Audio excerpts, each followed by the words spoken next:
Private practice owners do have marketing advantages over the big guys, whether they're hospital systems, franchises, and the like, anything else like that. It's not all about the budget or the size of the organization, although it can feel that way sometimes. And my guest today is proving it. I'm Carl White, principal at Mark Advisory Group, which is a healthcare marketing agency, and I'm also the host of PracticeCare. The mission for both is the same, and that's to help private practice owners stay private. Not only is that what they want, but I just think care is better when it's just you and your provider sitting at the table, figuring out what's best for you, and nobody else is secretly whispering in the provider's ear what their agenda is, whether it's a hospital, a health system, a franchise, owners in faraway lands, whoever they may be. It's better when it's just you and your provider. And today, my guest is Bridgette Hannigan. Bridgette is a self-pay medical practice owner who works with the uninsured local Hispanic population in Atlanta. One practice offers ultrasound and the other offers primary care. Both practices count larger hospitals and health systems as their competitors. Bridgette finds unique ways to connect intimately with her community in ways that those competitors either can't do not do well, or don't do at all. Not only are Bridgette's practices surviving, but they're expanding and they're thriving. And Bridgette, I've been looking forward for this episode for a while. Thank you for coming on PracticeCare. Thank you, Carl, for having me. I absolutely am a huge fan of helping to give medical practice owners an unfair advantage in this field. There you go. Absolutely. So let's get into it. And let's start with a couple of things. Just tell us a bit more about the practices and for you, who your quote, big guy competitors are. Sure. Okay. So one of my businesses is Atlanta Ultrasound, and we do concierge medical services, which are mainly echocardiograms, cardiovascular ultrasound, and also some other diagnostic imaging for women's health. Okay. We mainly help people who are looking for us that have high deductibles and find unreasonable prices at the local hospitals. So where an echo could be $2,500, we're around $300 to $400, depending on where they're located. Okay. So this can really help Wow. them because, and a lot of times they call us and they say, I just don't know if I need it that bad. I know my doctor's ordered it twice now, but I don't really have the $2,500. And these high costs are stopping people from getting the ultrasounds that they need so that the doctors can really provide a treatment plan. Yeah. And this is kind of a side comment, but hats off to them for actually finding a price quote from a hospital. I mean, yes. It's stunning. There could be a whole separate series of episodes on why can't you forget what the price is. You can't even find somebody who can tell you what it is. Can I just get a price? Yeah. Can I just get a price? Yeah. Can I hear the same price twice? How about that one? Yeah. And currently, because of the shortages in the healthcare field that has, plagued us for about 2 years, now there's about, in the Atlanta area, a 3 to 4 month wait period to have an ultrasound of the heart. Yeah. And we were about 3-day turnaround. So they love that also. Of course. I mean, yes. And who are some of your competitors? Like the big guy, the large that we all look at and go, oh my God.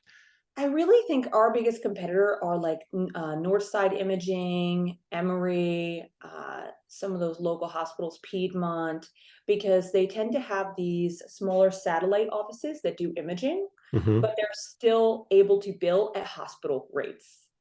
Ah, okay. Unlike imaging centers who aren't able to bill at hospital rates. Okay. So you talked about the ultrasound. Is it a similar situation, I guess, with the primary care practice? So the primary care practice is primary care and women's health, OBGYN. So we do prenatal care also. Okay. Gynecology and pediatrics. And that is for the uninsured Hispanic population. So it's fully self-pay, Atlanta area. We do have some Medicaid that we accept so that we can have the pediatric care. But other than that, it's just all self-pay local. And our competitors for that, there really aren't any, because sadly, that is just a very underserved, marginalized community. So they don't feel comfortable if someone doesn't speak their language, or they feel a lack of representation. So there's really not much competition in the area. Some smaller, clinics, but right. We're running the show. You're doing good. You're filling a gap in the market. Absolutely.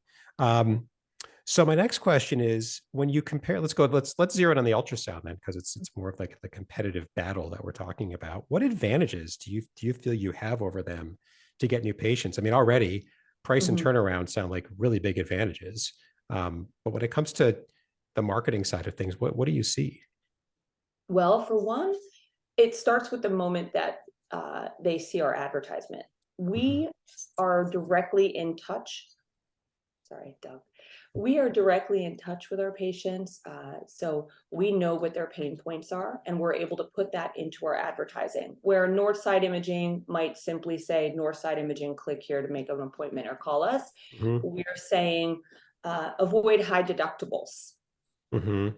and other pain, excuse me. Yeah. Hold on. I'm going to go move him out. Okay. We'll Okay. take a pause. Yeah. Come here, Oh, buddy.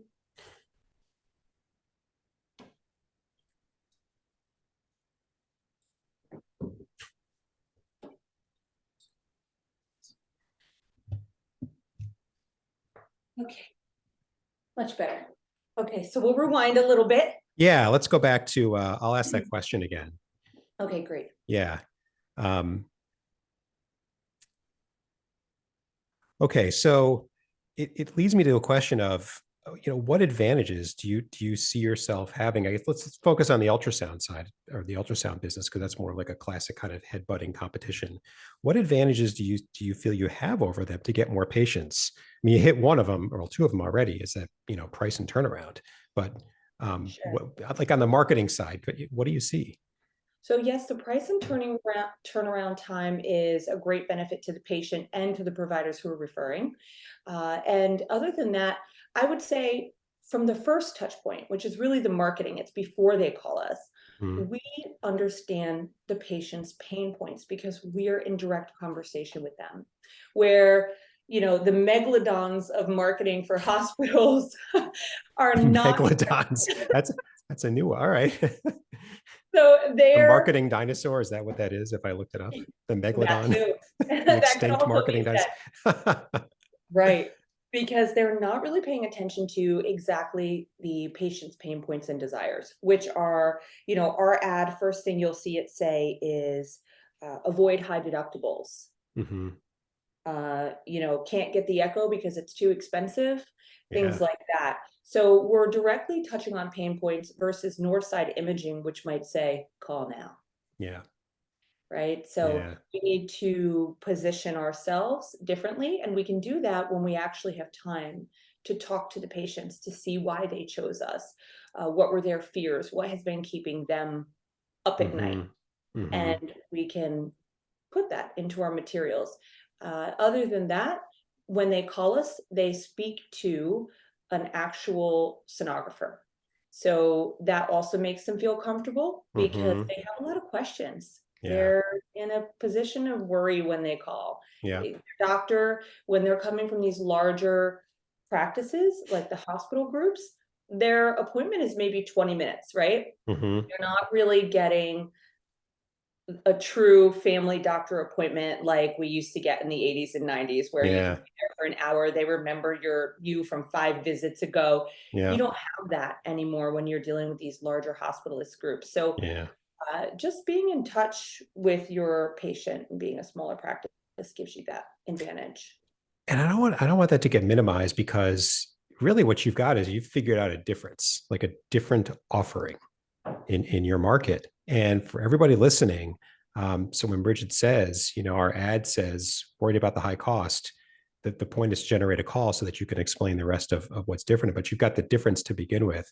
Everybody out there can find a difference. I know it's easy for me to sit here and say that. It doesn't make it easy to find, but there's some goodness in the fact that it can be difficult to find, because that means it's difficult for everybody to find. And most people give up, right? So if you can find, you are a primary care or an OB or whatever you are, if you could find a difference that's meaningful to the people you're trying to attract, and then you say it over and over again, like it can work. It does work. Um, People compare. And so when that large ultrasound group, the only, it sounds like the only difference is because it's not pricing or turnaround, is location.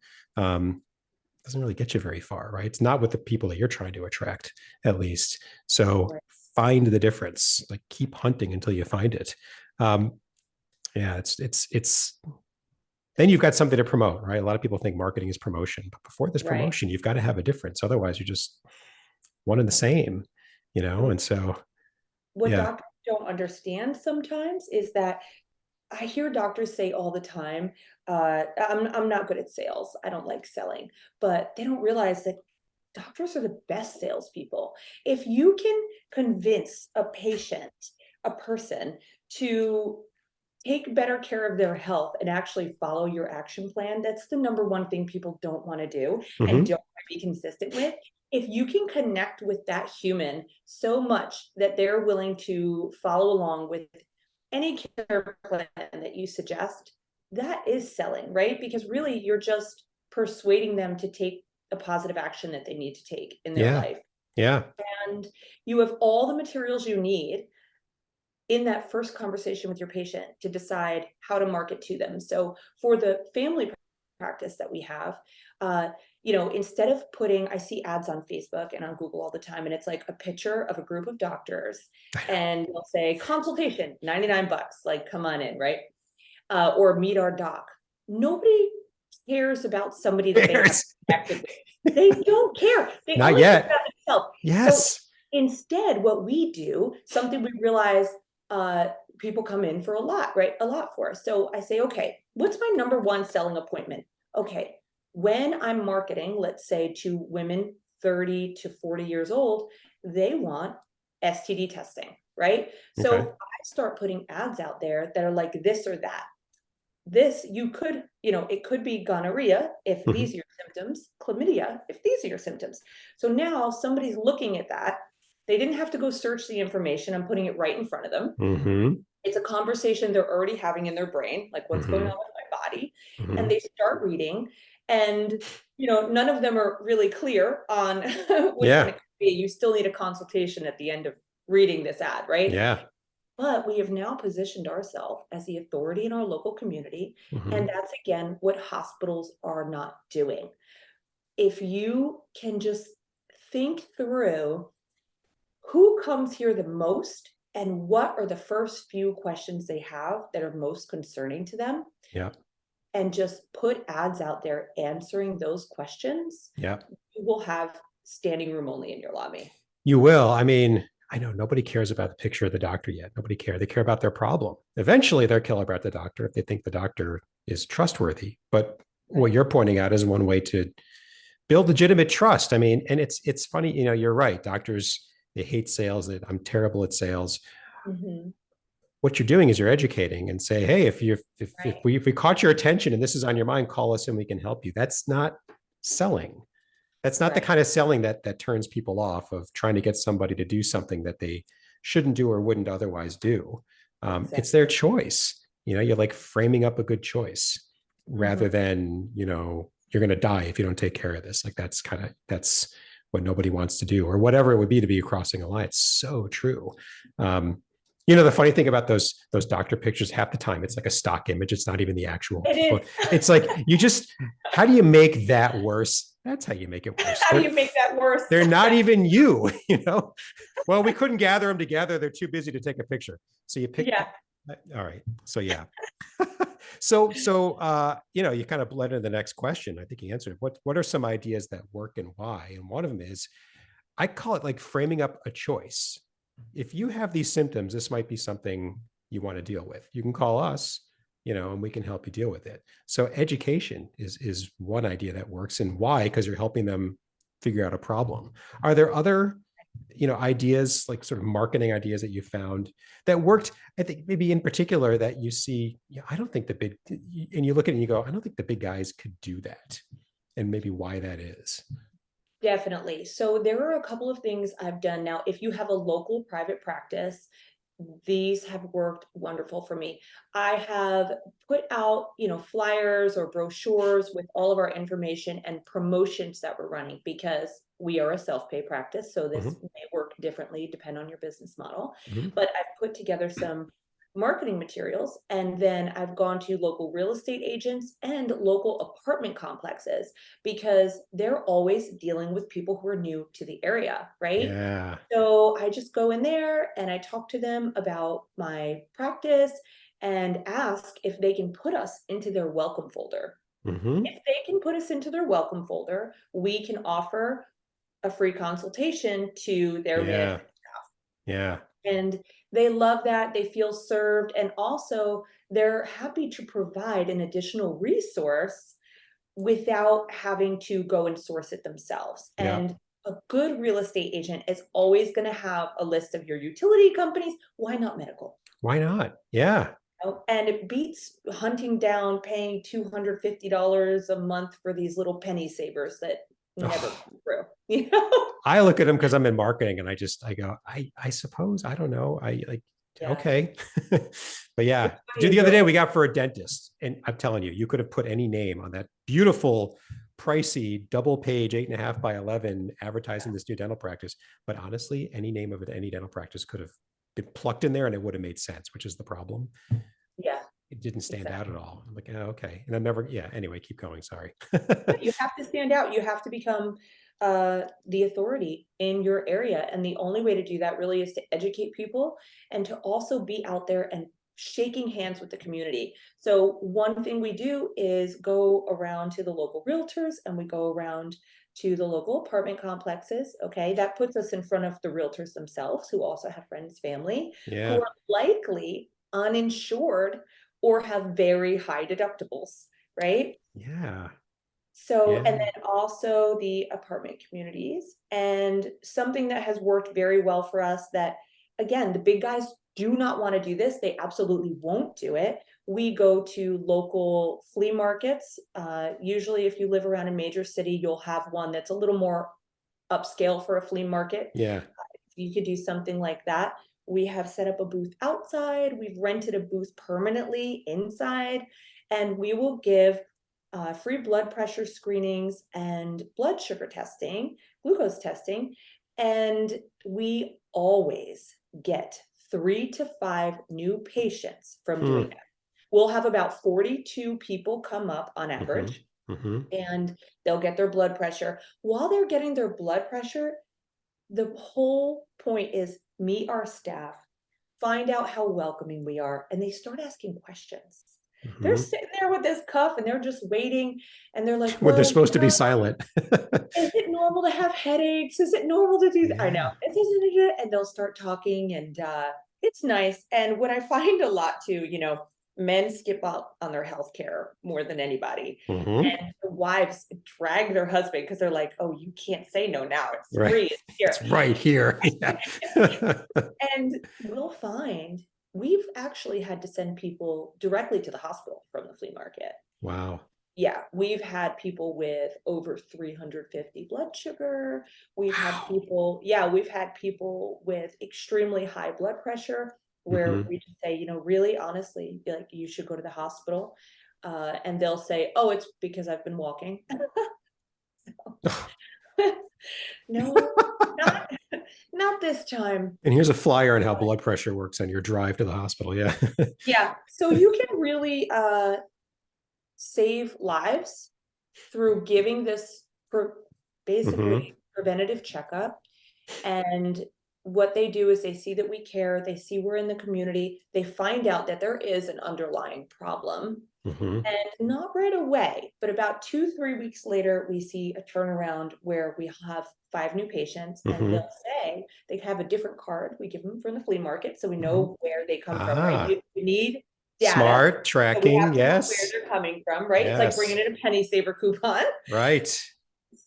So we can give them a different card, and they come in and they're like, I have this. It has like a special price. So they're Mm-hmm. like, I have this. And yeah, so we'll get about 3 to 5 patients from every time we go, and we'll go once a month.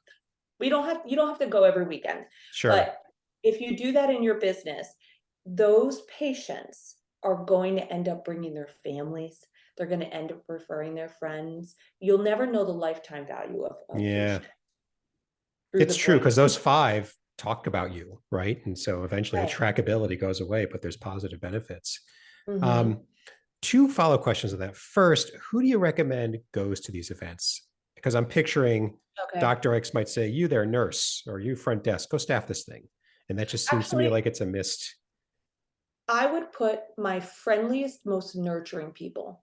So front desk, Okay. medical assistant. We've even just hired translators and trained them who've Right. been in the medical field. Like maybe they used to be a medical assistant. Right. It's blood pressure testing. You have to make sure, uh, they do know how to do a good Yeah. read. We don't want to be scaring people or missing things. Yeah. So as long as they're well trained on blood pressure reading and glucose testing, I would pick your most nurturing, welcoming person because they are the whole reason Yeah. somebody's going to choose your business. Yeah. Fair. They will sell it for you just with their warmth. It's a good insight because people, that's what matters. That's what matters Yeah, more the than, doctor never goes. We never bring the okay. doctor. All right. Then I had that wrong. Oh, I'm glad I asked. Here's the big question. You said earlier, a big hospital or big health system, they won't do this, they can't do this. Yeah. Why is that? I mean, it's time and money, right? And figuring out there's no magic secret to renting a booth and staffing it. Right. So why can't they? Why won't they? Why? I don't think it has a high enough turnaround volume for them. Hospitals are looking for emergencies and surgeries and Yeah. patients that they can move very quickly. Going out and being with the people means that you're taking a risk of staffing plus rent to be out there and plus supplies. And you can't monitor whether or not the people are actually working, actually showing up. And it Mm, requires a lot of trust, right? And then trackability. You're not going to give them special promo cards at the flea market either. So they would have no way to even know if it was profitable, and hospitals don't work that way. So also, honestly, I don't really feel that they would care enough to get their hands right into the community. I never see large hospital groups setting up at health fairs, which we yeah. also do, setting up at health fairs, setting up at local churches, setting up at fairs in general, how they Yeah. have booths. I never see hospital groups there. Yeah. But And no, go ahead. maybe it's just not beneficial enough for them. Maybe the return on the time investment, the planning, the liability, maybe all of those things just aren't worth it to them because they have much higher ticket patients. Could be. Yeah, it could be. I think another part of For it is, oh, go ahead. for a small practice, if we can get 5 patients from one day out, to me, that's worth it because I already know when they come in, we're going to make sure they love us, right? Because Hmm. we're going to treat them exceptionally well. We're going to give them an appointment that's as long as they need because we're there for them. And then they're likely coming back. And most people, probably 3 out of 5, refer someone else. Yeah, there it is. Yeah. Um, yeah, I was going to say, I think another reason that the bigger guys don't do this is because I think it comes down to the owner mindset versus the employee mindset. So you're asking a bunch of employees to do this, and they've got busy jobs, and what's in it for them, and they don't know how to do it. And yeah, it's small scale versus large. And I think it all adds up to there's a compelling reason why they don't do it, and it's everything that you said, and then plus I think the mindset. So there's the advantage, right? You can be private practice, can be closer to the people, and as long as you can take the time to figure out what do these people want that I can deliver that Emory or whoever can't, you've got something really special there. Then you have to say it and do it and act like it over and over and over again. You Right. know, Well, I'll and tell you what they actually definitely really want. They really want time with their doctor in an appointment where they feel heard. yeah, And that's what's the biggest part that is missing from going to these larger groups. They don't feel seen, they don't feel heard, they yeah, feel like they've been pushed through with a cattle prod. And yeah, if you, you know, are if you have patient care in a way that is more human mm-hmm, and more connected, mm-hmm. that's really the best thing you can do to stand out against the big guy. It's so true. I went to a doctor's appointment a couple of weeks ago, and it's memorable. Why? Because the doctor was looking at me rather than typing the whole time. Mm. That's shouldn't be extraordinary, but it is. And so it's a way to stand, it's Yeah. It doesn't have to be a monumental change to be different in a valuable way, I guess is the point.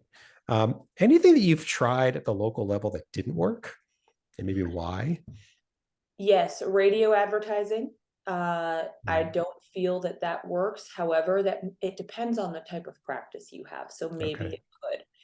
Where radio advertising doesn't work, what I have seen work is being a guest on a radio Oh. segment. Hmm. Because again, you're building your authority, you're becoming that person, earning that know, like, and trust. Hmm. So that would be good, but I wouldn't do paid radio advertising. Hmm. And then also newspapers, and magazines Hmm. doing uh, the big $2,000 back a page ads. Yeah. I worked for another practice. I was the chief operations officer for 5 clinics in Atlanta, and we did a lot of that advertising. And I think that brought the lowest reward. I feel like Okay. it's just such a waste of money because we could track that too. When you're doing marketing like that, where you're doing newspapers, advertising, mailers, you want to have a separate phone number for each one so that you can track Yes. calls that come in and see from where. So I think that brought in the least. Hmm. I really think the best thing to do is to just position yourself as an authority and get massive visibility. So the ads that we were talking about online, where you're Hmm. really talking about the conversation that the patient is already having in their head about problems that they're going through, Yeah. and doing the same thing with, if you can get on a radio show where you are the contributor, Yeah. then that's great. Yeah. We contribute to a local women's magazine, and we have a 2-page article for free every month. Hmm. Do you get So, advertising with it? Usually there's some sort of package of, well, we don't pay for anything. So basically, we're the medical article, two got pages it. of it. So we have a big, section with our name and our logo and our phone number, and then we Hmm. just give value. Got it. Got it. That maybe that answers it. I was going to ask you about print, like local magazines. We have some. I'm in Chicagoland, and it's like every little small town's got its own, hyper local Yeah, neighborhood magazine. And I've stared at those and going, I don't know why that'd be that different. I mean, what makes me stop and think for a few minutes is, well, it's really, really hyper local, and that's what a lot of medical practices are. So, yeah. the numbers maybe go, I don't think so, but it's got that hyper locality. Do you have you tried those? Any positivity there? I'll tell you what, I haven't tried them, but I have taken notice of physicians that I found in them. Interesting. So, so I would Okay. say that On if the you ad or the article? exactly, Yeah. great question. Okay. On the article, Yeah.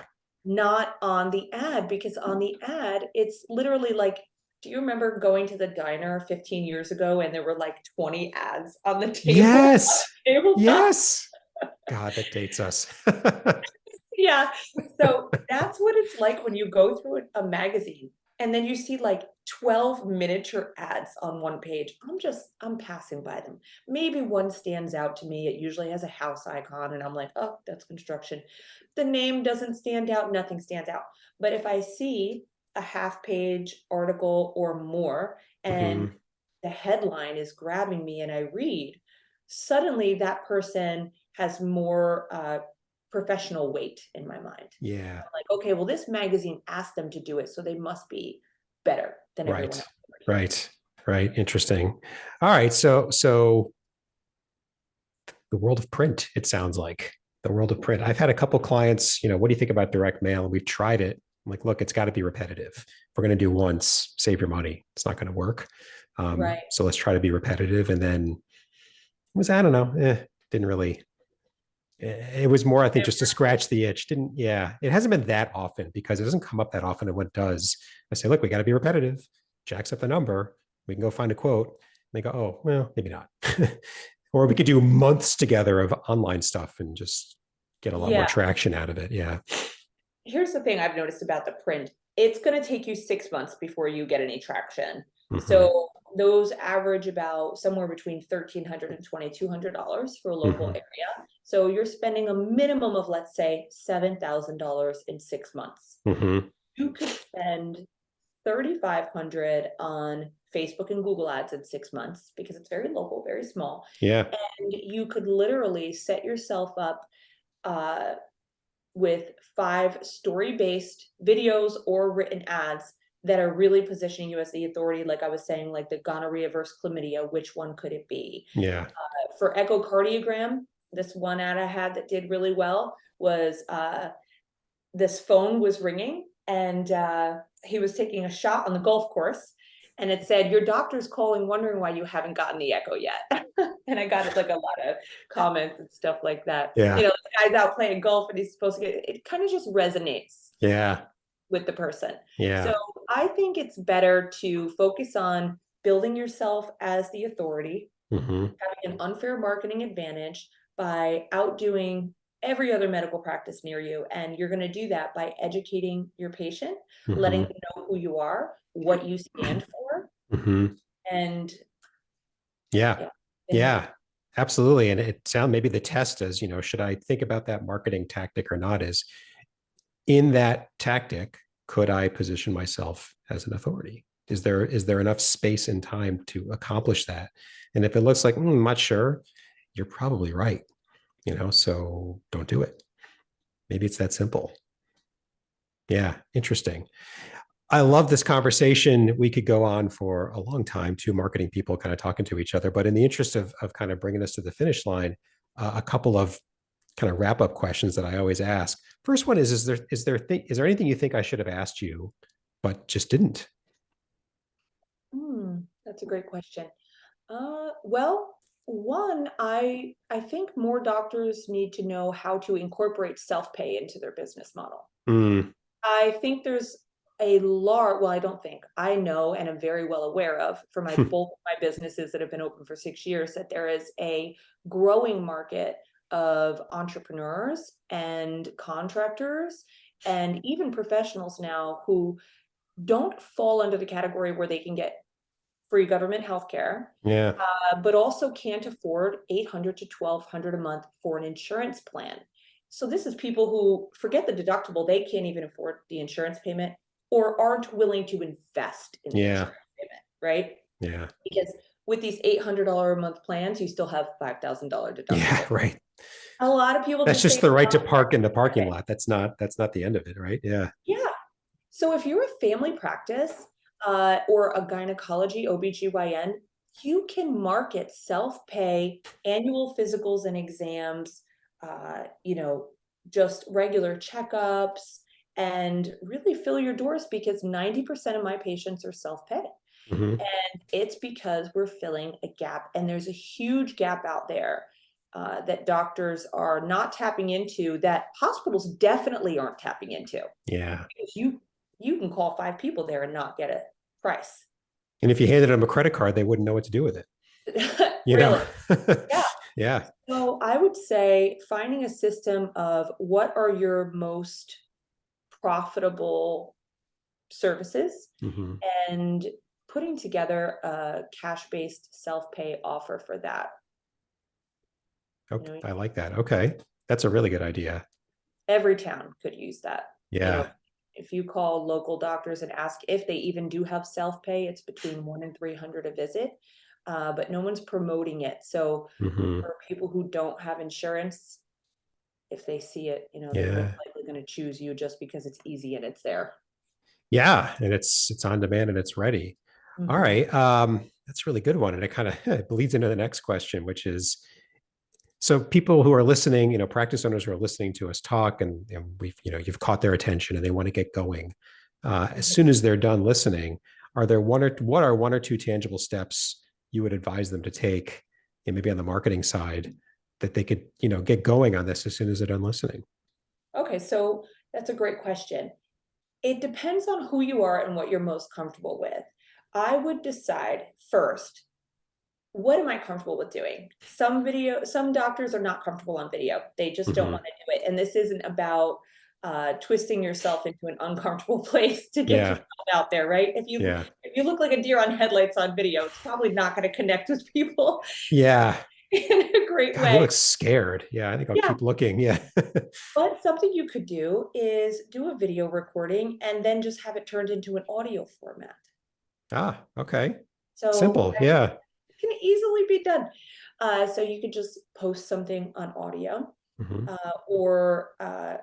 Just figure out what type of advertising you want to do. Do you want to stick with mailers? Do you want to stick with Google ads and Facebook ads? And just get started. Yeah. Pick something and go. Have an Pick idea of, something and go. give it enough time to see if it works. Have some idea in your mind of like it. I know it's working if, I don't think it's working if, and then be ready to keep going or pull the plug. If you Yeah, have a good basically chance. don't have analysis paralysis. Mm-hmm. Just decide, okay, I don't like this style of marketing. I do like this style of marketing, and Mm-hmm. plan for a 6-month turnaround, because you may be surprised and find out that you're getting new patients sooner, but likely that's going to be a 6-month flow. Yeah. That's a good rule of when I'm asked. If And it's then more it's nice. populated, it's maybe a little more. If it's more rural, it's a less. But Yeah. yeah. Yeah. Never do anything that you're financially uncomfortable with.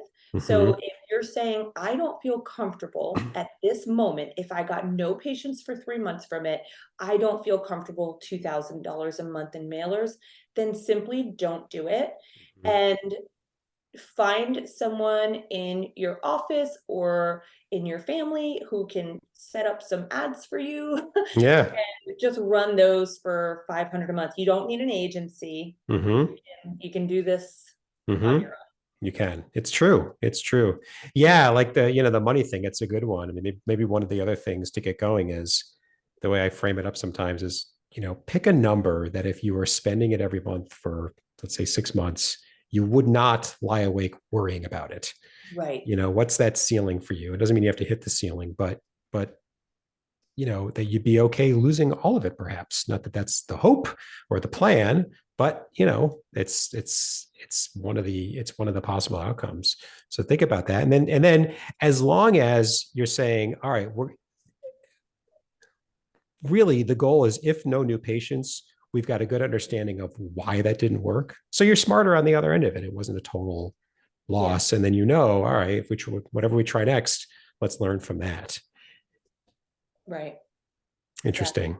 Give Interesting. yourself leverage. Yeah, exactly. Exactly. Well, Bridgette, thank you again so much for Thank coming on PracticeCare. It's been fantastic. I really, I just, some of my clients sometimes, and you talk to others, are like, oh, but the big hospital system, how do I compete? Well, here's how you compete. They just, because they're big doesn't make them more capable. And, usually, and there's a whole set of believable reasons why that's true. It's more than fear, it's fact. You've described it, and it all makes sense. So thank you so much once again. So Bridgette Hannigan, we're going to put all your contact information that you supplied us in the show notes. So if anybody wants to get a hold of you, they can, to ask more questions. And a couple of points just before we wrap up. you. First, if you're like Bridgette and you run a private practice or two, and you've got some experience on the business side that you think others like you could benefit from, we want you to come on PracticeCare. Or if you're someone like me who serves private practices and you've got some experience you want to share, same thing. We want you to come on PracticeCare and tell the world about it. In the show notes for Bridgette's episode and all episodes, there's instructions, just a quick form. Tell us what's on your mind so that we can get you scheduled as soon as possible. And finally, if you haven't done so already, please subscribe to PracticeCare on Apple Podcasts or wherever you listen to your podcasts. Thanks very much. And until next time.